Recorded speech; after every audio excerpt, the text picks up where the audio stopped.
বিস্ফোরক আইনের মামলায় বিএনপি স্থায়ী কমিটির সদস্য গয়েশ্বর চন্দ্র রায়ের জামিন নামঞ্জুর করে তাকে কারাগারে পাঠিয়েছে আদালত।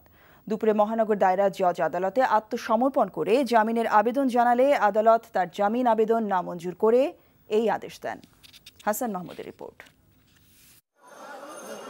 বুধবার দুপুর ১:৩০টার কিছু পর ঢাকা মহানগর দায়রা জজ কামরুল হোসেন মোল্লার আদালতে আত্মসমর্পণ করে জামিন আবেদন জানান বিএনপির স্থায়ী কমিটির সদস্য গয়েশ্বর চন্দ্র রায়।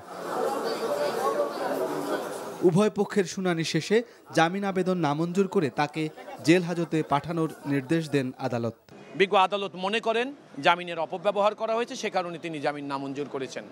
কিন্তু আমার বক্তব্য, বাবু গয়েশ্বর চন্দ্র রায় যেহেতু জামিনে মুক্ত আছেন, হাইকোর্ট তাকে রুল নিষ্পত্তি না হওয়া পর্যন্ত জামিন দিয়েছেন, সুতরাং এই ক্ষেত্রেই বাবু গয়েশ্বর চন্দ্র রায়ের জামিনের কোনো অপব্যবহার হয়নি। উনি মামলাটা মিসইউজ করেছে, জামিনে মিসইউজ করেছে, কারণ উনি হাইকোর্ট থেকে জামিনে ছিলেন, কিন্তু এই ইন্টিমেশনটা আদালতে উনি দেন নাই এবং গতকালকে উনি অনুপস্থিত ছিলেন।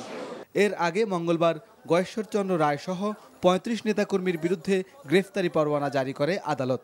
নাশকতা সৃষ্টির অভিযোগে বিস্ফোরক দ্রব্য আইনে রামপুরা থানায় বিএনপির স্থায়ী কমিটির সদস্য গয়েশ্বর চন্দ্র রায় সহ দলের নেতাকর্মীদের বিরুদ্ধে এই মামলা দায়ের করা হয়। Hasan Mahmud, NTV news, Dhaka.